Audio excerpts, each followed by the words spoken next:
elemental skill is situationally the best crowd control ability in the entire game. The tap version has a very spammable and low 6-second cooldown, and although the default version does have a fairly long 9-second cooldown, it generates a great 3 or 4 particles per tap and hold respectively, and is also the one allows for him to do it twice in quick succession, providing him with much more energy, more crowd control, and great slow damage. Speaking of damage, in most scenarios he swings both on ascension as well as on the climb. This naturally synergizes with itself incredibly well as the first hit kills with enemies, and the climb will then sword them all together to wipe out groups of weak enemies. This makes Cosmo arguably the best character for disposing of groups of overworked back mobs, and he will often converting Soul multiple times with the environmental things like torches and other stuff. Cosmo's elemental skill also does good animal damage, so it's perfectly viable and will not get to build him as an animal damage dealer as well. Cosmo's cold agents takes all of super element, allowing him to finish consuming those things and still perform his cold elemental skill. As of his elemental skill as a catapult of furniture, this can be used to dodge a lot of attacks and manipulate the enemy eye. Although on some occasions this can mess up things like against strong blue hunters who are found there and the alternate robots that will shoot missiles at you. And most of the time, you can use this in combat to your advantage. And interestingly, unlike Vector's Tornado, also can pull things in like Klee's mines, Aloy's bomblets, etc. for some extra added fun. And finally, Kazu's elemental skill is one of the best abilities for overworld exploration, and he fixes the multiple left-hand players that got one for the overworld. We're talking about exploration methods in the exploration section, but not everything is completely broken and amazing like Kazu has an elemental skill, Chihaya do.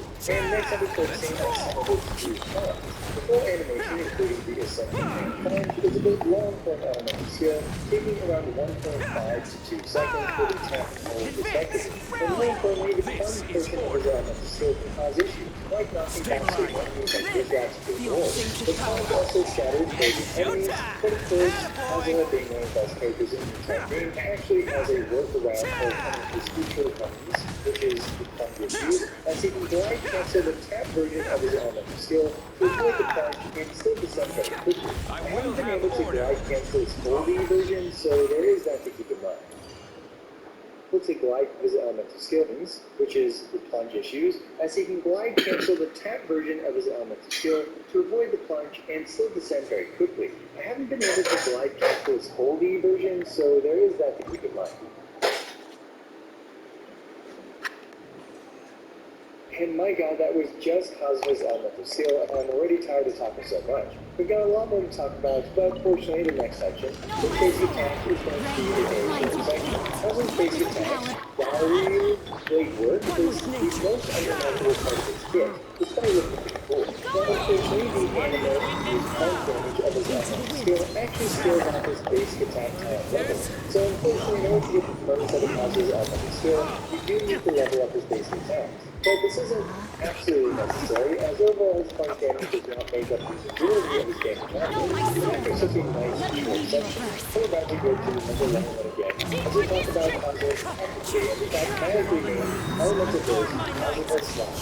Like many animal elemental bursts, Kazuha's slash confuses elements, and in terms of his burst, elements goes fusion priority, it goes pyro, hydro, electro, and fire. And unfortunately, it has a longish animation of around 1.5 seconds. It has no SCD on its swirls, and thus swirls every time it ticks. Including the initial slash and then the 5 follow-up ticks of his burst, it swirls 6 times total and applies the each element. It gets a bit confusing in terms of its tick-swirl interaction with elements already on the enemy, but fortunately it doesn't matter in most situations. It's especially nice about its burst is that it activates Kazuha's second passage, bonus damage buff, even while he's off the field. So as you're on field close to the focus, even more on doing damage, without worrying about dropping Kazuha's passage too. Similarly to his elemental skill, Kazuha's burst has good damage multipliers, and it's perfectly viable to build him to do animal damage. Another advantage his elemental burst has is that Kazuha's able to do his elemental skill and then his elemental burst and still catch the particles from his elemental skill. This helps a lot with his energy management and saving some field time. Unfortunately though, because Kazuha's popular builds do not have any energy recharge weapons or energy supercharged timepieces, sometimes he does struggle to get his burst off, especially at Constellation 3 overall. Speaking of Constellations, Constellation 2 is one of the best constellations in the game as it improves the amount of damage Master Kazuha provides during his burst, as well as boosting the on-field character's elemental mastery by 200 while they're inside Kazuha's huge Cosmic Song. Not everything is perfect because enemies near the edge of his burst can be knocked out of his elemental burst and also does outside his full range by the initial slash, which can be an issue. This can provide a dilemma for non-Constellation 1 Kazuha owners needing to decide if they use their elemental skill before or after his burst for optimal grouping. Finally, I find Kazuha's burst to be very visually impairing. The auto-targeting and cutscenes and difficulty to see led me to almost running off some remaining skills or triggering the exiters or being disoriented in terms of positioning for any of his weapons. It's okay, I can add that myself. So now let's talk about my personal favorite thing about him, his exploration capabilities. Kazuha is hands down one of the best characters for overworld exploration. There is nothing that can rival his vertical mobility in midair thanks to his elemental skill. He'll be able to grab so many difficult to grab oculuses or things like that. You can instantly adjust the direction of flight. You can glide to never before glidable places thanks to all the additional height you gain while gliding. You can extend your glide distance tremendously. You can easily fix errors that would otherwise require you to climb up a whole bunch.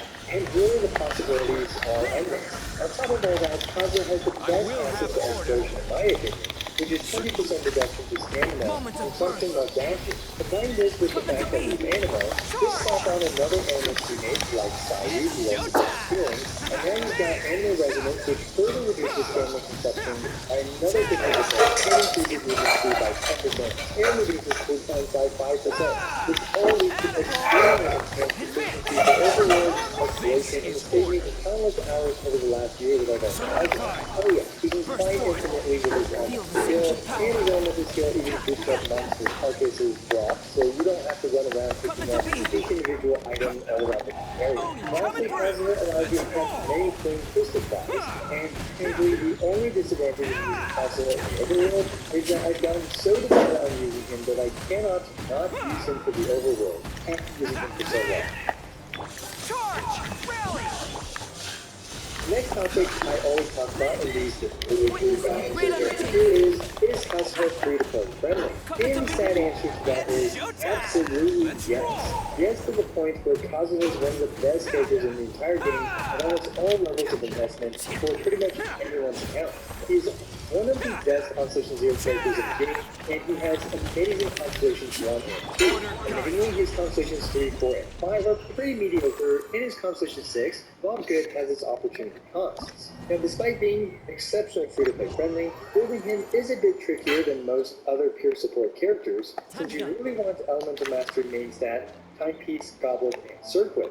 And you also really want the 4-piece Viridescent Veneer. This leads to the rather resin inefficient Viridescent Veneer and Maiden's Dungeon, but once you get 2 out of the 3 Timepiece, Goblet, and Circlet Elemental Mastery main stats, you can move on to a more resin efficient dungeon. As for weapons, well, his obvious best in slot is the Freedom Sword, which catapults his team buff above and beyond pretty much anything any other character can provide. However, even with the craftable Iron Sting, Kazuha is still insanely good. Again, this is a character that is invaluable at all levels of investment. And even though my Kazuha is currently only at Constellation 2, whereas all my other 5 stars are at Constellation 6, I use him literally all the time for all the content in the game. Now for some miscellaneous tidbits before we get to the overall summary. Being ammo and being able to infuse his burst, he is one of the best characters for breaking elemental shields. His high swirl rate and large AoE also help in this regard. Kazuha is ubiquitously the best in slot buffer for so many different patch teams, including but not limited to the Child International team, Hyper Carry Raiden, Mono Pyro teams,